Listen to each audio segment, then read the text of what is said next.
So we've just finished day 73 and the crew are moving back down to Wellington from Auckland. The Civic's all done now and we've got 3 more days of shooting before our Christmas break.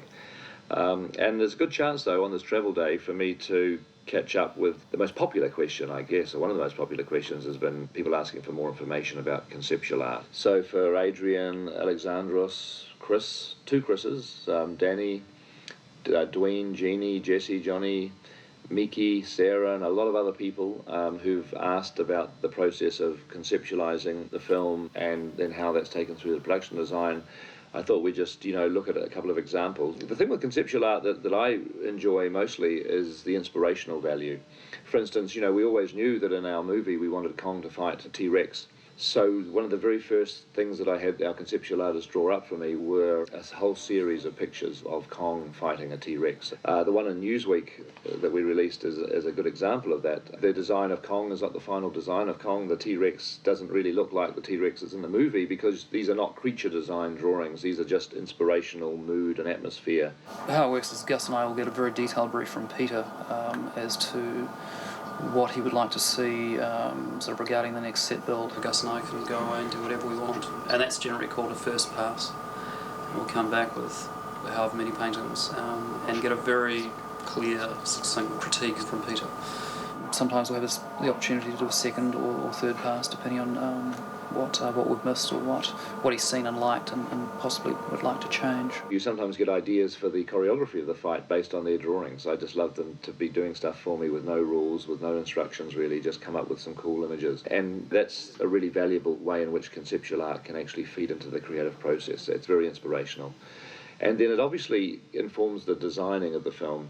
I mean, for instance, we have the scene in our movie from the 1933 film, The Log Chasm. And so we had to obviously look at the idea of what is the log chasm. I didn't want it to be fundamentally anything different than the original film, so it's a chasm with a fallen tree across it. But I wanted to make it a little bit fresh, so we explored the idea of just making the forest look different, and I thought these roots and the way the vines hang over the edge of the cliff was interesting. You're always just trying to look for things that you haven't seen before.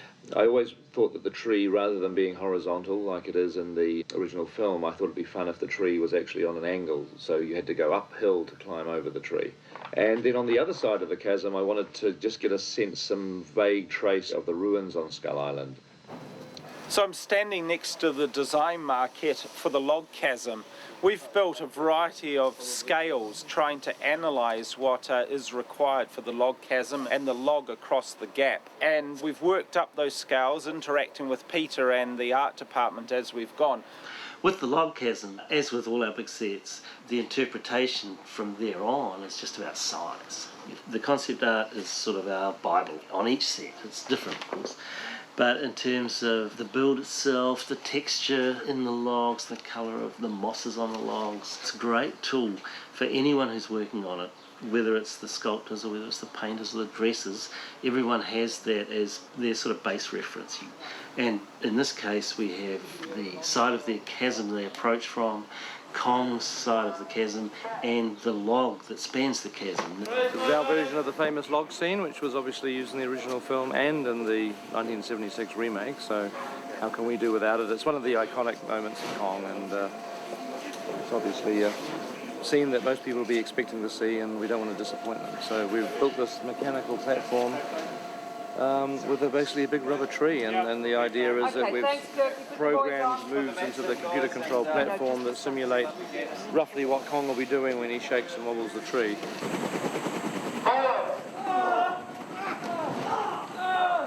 And then there's one more step that follows the shooting on stage, and that's the building of the production miniature. Now, the maquettes that we use for the design are never actually filmed. And so what will happen with the log chasm now is that we've finished shooting the set, and now Richard will continue the process, and he will use what finally got built on set to form the basis of the miniature that he'll build, which is then based also on the earlier maquette and the production design, conceptual art.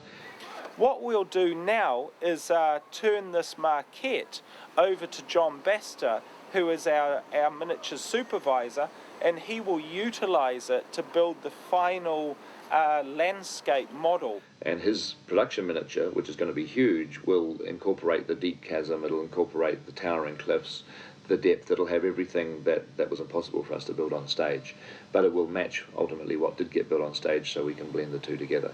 It's a fairly straightforward pipeline that we developed over Lord of the Rings, and it's great for me because it allows me to feel the design coming together slowly and to have input at various stages and to really try to get the best of everybody's ideas to finally gel into what ends up on the film.